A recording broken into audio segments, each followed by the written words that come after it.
بحياتنا الطبيعية اللي منعيشها كل يوم، لما إنسان يتجوز أو يخطب شو منروح منقول له؟ مبروك، منجيب له هدايا، نتمنى له الحياة السعيدة، الحياة الحلوة. رجعوا ركزوا على أول كلمة قلتها، بحياتنا الطبيعية. أما بحياة اليوتيوب والتيك توك ما بيمشي الحال.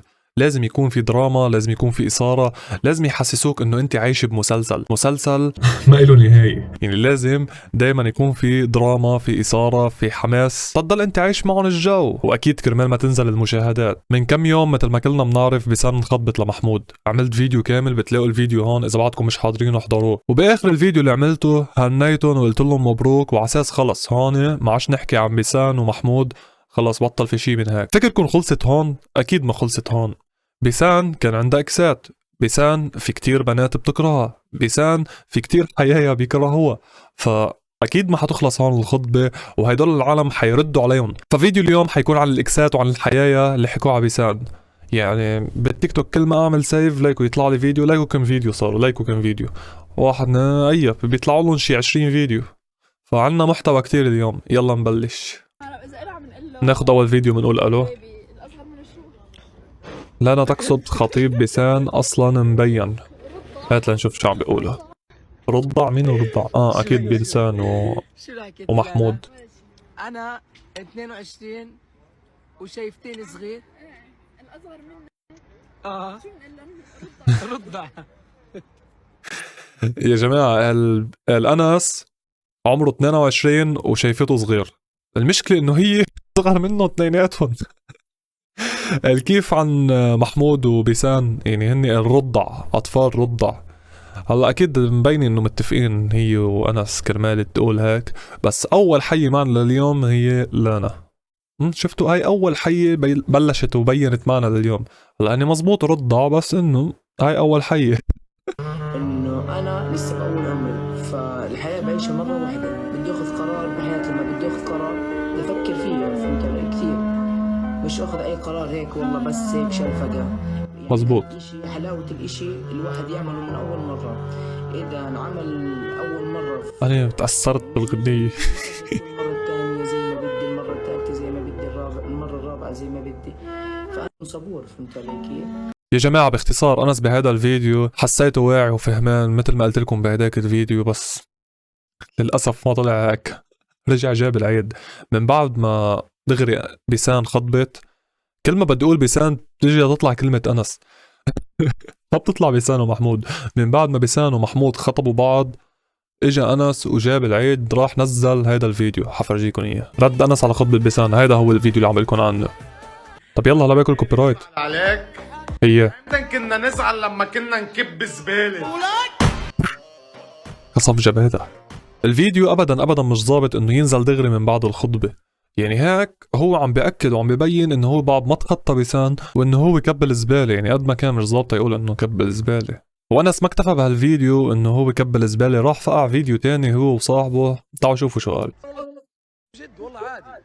والله عادي. تضحك، نسأل السؤال يضحك. ها؟ ليش نسأل السؤال يضحك؟ عمرك شفت بنتين يتجوزوا؟ ايه ولا لا؟ شفت يعني. يعني بأول فيديو هو ولانا قالوا عنهم أطفال، من بعدها رجع قال عنهم زبالة، ومن بعدها هلأ بهذا الفيديو عم بيقول عنهم إنه هن بعمركم شفتوا بنتين بيتجوزوا بعض أو بياخدوا بعض. يعني قصده عن محمود إنه هو كمان بنت. يعني أنس لهلأ صار مسجل معنا 3 ردود: زبالة، أطفال، وإنه محمود بنت. بعد ما نوصل لآخر الفيديو شو بيكون كم رد مسجل. أنس كان آخر إكس لبيسان، بس أول إكس مين كان؟ كان جواني. فتعالوا نشوف ردود جواني كيف كانت. الله لا يقدر رجالك. جواني حاطط هالغنية الله لا يقدر رجالك. جواني السلام عليكم. البنت خطبت ونخطبت، يعني باي. ما كانت أيامك. المهم قاعد يغني لها الله لا يقدر رجالك. بس تعالوا نكمل اللايف الا ما يكون هيك اي شيء مهم. كلام خطير من جواني عن بيسان. مرة واحدة كرفقات من دون ما يطلع الموضوع هيك برا، كرفقات مقربين. لا يا زلمه، لا يا زلمه، معقول يطلع الموضوع لبرا؟ ما في باللايف غير 1.5 كي، يعني 1500 واحد بس. 1500 واحد بيناتنا يا زلمه، ما بيظهر الحكي لبرا. ولو بينه وبين رفيق لرفيقه، شو باك يا زلمه؟ علي الحلال ايه كم وحدة حبيت بعدها مو متذكر. اف الكم وحده حب من بعدها منوش متذكر. هيدا حكي بينقال على اللايف. هذا انسان مبين عليه انه بعده لليوم ما تخطاها لبسان. يا اخوان انا قلبي مثل الرمانة، اذا اي وحدة تحكي لي بحبك بموت فيك تهتم فيني شوي على الخاص بحبك. اقسم بالله اذا بقلكن كم وحدة حبيت بعدها لا تفكروني عندنا ما حبيت. شو بتحكوا انتوا يا اخوان؟ والله نسيان اسمون. يعني عن جد هيك جواني مبين انه بعد ما تخطاها. وبعدين شو عم بيقول هذا؟ شو عم بيقول؟ يعني هذا كأنه عم بيقول حيلا بنت هيك يعني مناش ظابطة كتير تيجي لعندي انا موجود. هي بس تهتم فيه، تعطيه شوية حنان شوية حب، وهو ما بيقصر معه، يعني عم بيعمل دعاية لحاله. هي بيناتنا كشباب ولا حدا يفضحنا. اكيد بيناتنا ما في غير، صاروا 1700 واحد باللايف وانا وانت والعالم كلها. بيناتنا يا زلمه، شو في بيناتنا. فاصل صغير ومنكمل الفيديو. جماعتي بحب اشكركم من كل قلبي هيك من الصميم من جوا على 10,000. كل حدا اشترك وصار من جيش اللطش. حنضل نلطش. اول محطة هي 10,000، بعد في 20 وبعد في 50 وبعد في 100,000. حنوصل ان شاء الله. بدعمكم اكيد بنوصل لهيك ارقام. شيركم بجيب غيركم، فقد ما فيكم شيروا المقاطع، قد ما فيكم اعملوا لايكات. اللي مش مشترك بعد يشترك. شو ناطر تشترك وتصير من جيش اللطش؟ اشترك. واكيد ما تنسوا انه انا بلشت بسلسلة بلا قطعة. سلسلة بلا قطعة يعني كل يومين 3 فيديو.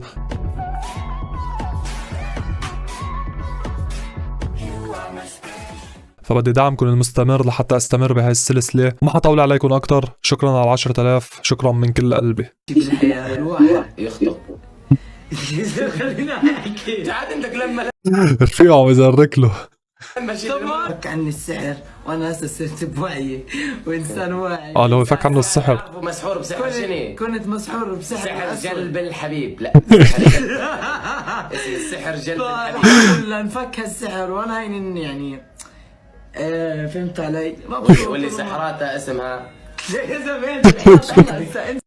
انه رفيقه مصر يجيب العيد فيه، مصر يسميها لبسان، وانا مسحور. ورفيقه عم بيقول كان مسحور بسحر جلب الحليب. متى جلب بطلت اعرف احكي. جلب الحديد شو صار لي يلا. على كلمة جلب الحبيب، على كلمة انه هو مسحور وهيك، وهيداك مبين عليه مغربي او تونسي، والمغربية والتونسية مشهورين بهالقصص، فمبين عليه انه فكله السحر. بيكون قراله قرآن وجاب له شعر وفكله السحر. نيجي لعمك محمود. هيدا مين بيتخيل الصبي اتجوز؟ مين بيتخيل انه الصبي اتجوز؟ الحساب فاكثر من 250 فيديو منهم تعبان عليهم منهم ما تعبان. هلا في عالم بحس يا حرام عادي مالك تعبان، بس انا يا حرام عن جد تعبان. عم يبكي بده متابعين يا حرام. شباب اشتركوا عندي، شو بدكم فيه؟ يا جماعة بجد مين قال انه هالصبي ممكن يتجاوز على 20؟ والله نحن جماعة التسعينات والله يكلينا والله. بيسان عم بتحط له ملح بالقهوة. هاي حكينا عنها. لازم بكل خطبة البنت تحط ملح للعريس للكرمال تشوفوا اذا بيتحمل مرارة الحياة. هيك امي قالت لي يعني عدمة امي. المهم انه شرب القهوة وعادي ما حس انه فيها ملح. تعرفوا ليش؟ حقلكن ليش بس بفيديو تاني. ولك الو. حسسته اول مرة بحياته اهله بخلوه يشرب قهوة لان بيسان حطت له ملح بالقهوة ما مبين معه الطعمة. يعني هيدي مش انا اللي عم بقول، هيدي وحدة منزلة الفيديو كاتبة فوه هيك، مش انا اللي عم بقول. يا جماعة شرب القهوة ما حس انه فيها ملح. عن جد كأنه أول مرة بيشرب قهوة، مش كأنه هو عن جد أول مرة بيشرب قهوة، وكرمال هيك ما طلع له شوارب. ستي كانت تقول اللي بيشرب قهوة بيطلع له شوارب، فأنا كنت أشرب قهوة كتير كرمال هيك طلع لي شوارب. محمود ما بيشرب قهوة كرمال هيك أجرودي ما عنده شوارب ولا دقن. محمود يعمل بلوك للدمت بعد ما خطب بسن. وهذا أخي وصديق فريندز أصدقاء وكل شيء، حفهمكم شو القصة. هاي البنت كانت رفيقته لمحمود، ما بعرف إذا كانت تصور معه أو لا، بس المهم عم بتقول إنه تعالوا على بيتي وبحطكم مثل بقلبي واللي بدكم إياه. المهم محمود شوفوا شو عمل فيها. بعدين ايه خطبت ايه اخدي بلوك. خطبت. فلما محمود خطب بيسان عمل لها بلوك للمشح. فمن هون بنعرف إنه بيسان مسيطرة. همشيك مسطرة. حتمشيه مسطرة لمحمود، ومرت عمه شكلها كمان حتمشيه مسطرة لمحمود. مزختور بيلعبوا فيه لعب مثل ما بدهم. يا جماعة تشوقت شوف محمود قد ايه عمره، شو بيعمل بهالحياة، شو قايلين عنه. فحنسأل جوجل، لقيت هالمقال عم بقول محمود ماهر أهم 7 معلومات عن التيك توكر الشاب الخطير بيسان إسماعيل. خطيب بيسان إسماعيل، مسمينه خطيب بيسان إسماعيل صاروا. تاريخ الميلاد 9/12/2003. يعني بيسان هي مواليد 2003 بس بشهر 5، يعني هي أكبر منه ب7 أشهر. هلا قلت لكم العمر منه فرق، بس انه عن جد صغار، عن جد كثير صغار. هلا بمجتمعنا وبديننا مش غلط الزواج عبكير، يعني بالعكس بشجعوا انه يتزوج الواحد عبكير اذا كان مقتدر. وانس وبيسان لكن معود اقول انس وبيسان. وانس ومحمود اثنيناتهم مقتدرين، يعني هو تيك توكر وهي يوتيوبر، واثنيناتهم مقتدرين واثنيناتهم بيقدروا يتجوزوا، فما في مشكله من الزواج. بس اكيد العالم بدهم يجوا يقولوا عنهم صغار وينتقدون وهيك، لانه العالم ما عندها شيء، فاضي الاشغال. بس هني لو منهم مقتدرين كنت قلت لكم معكم حق، وكان لازم يأمن حاله وكان لازم هيك، بس هو مقتدر الصبي، يعني مقتدر يعيش لبسان عيشه حلوه. من هو محمود ماهر؟ التيك توكر محمود ماهر هو سوري اشتهر على السوشيال ميديا من خلال مجال الموضة وعرض الأزياء. هلا التيك توك صار موضة وعرض أزياء. آخ لا يا الله، خلص بطل بدي أعرف عنه. شفت هالفيديو، تعالوا نشوفه سوا. 2008 يا عمري لك وجوزها دواني يا ربيع. لك حتى انه بتصرفاته بهذا منه واعي، بعده منه واعي. حبيبتي عمري يمه، انتي 2008 وراح تصيرين ماما؟ لا 2004. هو مواليد 2004 يا جماعة، 2004. ونحن جماعة التسعينات قاعدين عم نبكي ونتحسر على حياتنا. لا تعال محمد مواليد 2004. محمد مواليد 2004، اكبر منها ب4 سنين. أكبر منا ب4 سنين. اوف هي شنو يا مواليد 2008؟ تبكي البنت، عم تبكي. البنت عم تبكي. هاي من جماعة التسعينات. نحن بس بنقول مبروك مبروك وبنبكي، بس ما في أكتر من هيك. صار معنا جفاف مش طبيعي، بس من وراء مواليد 2008 و2004 عم يتجوزوا. نحن ما خصنا. الثمانينات تجوزوا والألفينات تجوزوا ونحن قاعدين بالنص. لقيت فيديو عبسي يغني لأنس لا تذكروني بحبيبي. أنس لازم يجيب العيد، قصدي بس عبسي لازم يجيب العيد، ما في مجال. محمود اخذتي لا شلطش اياه. انا شلطش اياه. قلت لكم عبسي ما في مجال، لازم يجيب العيد، ما في لازم، يعني هيك عبسي لازم يفتح جروحات الانسان، لازم يفوت بمشاعره.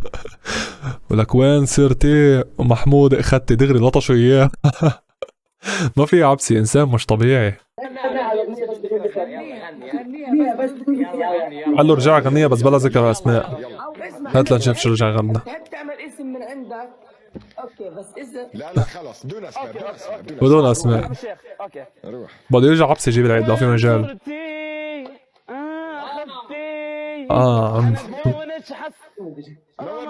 ليكو يا مان بيقول له انا محمود على اساس انه في داعم اسمه محمود. حبيبي يا محمود. بيرجع بيقول له حبيبي محمود. حتمي لسه عمل من انتظاري حبيبي يا عدبي سافرتي واحد اخذتي انا محمود. ليك يا مان انا محمود محمود اخذتي رجع محمود. ما في الانسان لازم يجيب العيد، يعني عبسي ويمان بس يجتمعوا كمان، يعني اذا بده يجي العيد مره بيجي العيد مرتين. حبيبي حبيبي بيقول له خلصت، بيقول له انس خلصت. احلى شباب. اوكي كيف تعرفي انا ايوه احسنت يا انس، هذا بدي اياه منك. كفو يا انس كفو، هذا اللي بده اياه عبسي منك. خليك رجال، خليك زلمه، عسيرة خليك زلمه. لما تتداين مصاري من واحد صاحبك رجعهم، خليك زلمه. اذا حبيبتك خطبت ولواحد اسمه محمود واصغر منها، خليك زلمه، شد حالك، خذ نفس عميق، قول انك منك مهتم، خليك زلمه. يا جماعة شفنا ردود كتير وبظن بكفي هالقد، يعني شو بدي لكم غير هيك. الترند وبيقطع. بيسان اسماعيل خطبت هلا، الترند هي والاكسات تعولة والحياة اللي بيكرهوها، بس بالاخير ما فينا نقول لهم غير مبروك. ان شاء الله يكملوا مع بعض، ما يكون مقلب، لانه بيسان معروفة بالمقالب تعول الزواج، قلت لكم عنهم هداك الفيديو، فان شاء الله ما يكون مقلب. وبهيك بكون وصلنا هيك مقطعنا. ان شاء الله يكون عجبكم المقطع. اذا عجبكم ما تنسوا تعملوا لايك سبسكرايب، وشكرا من القلب لكل حدا اشترك وصار من جيش اللطش. يا زلمه يسعد دينكم، بدنا نضل نلطش بالعالم من هون لنصير 100,000 ومليون واكثر من مليون ان شاء الله. فهلا تقريبا وصلنا لاول محطه واللي هي 10,000، المحطه الجاي هي 50,000، والمحطه اللي بعدها هي 100,000. اكيد بدعمكم وبشيراتكم، فقد ما فيكم شيروا هالمقطع على رفقاتكم، شيركم بجيب غيركم. وكان معكم حمزه، السلام.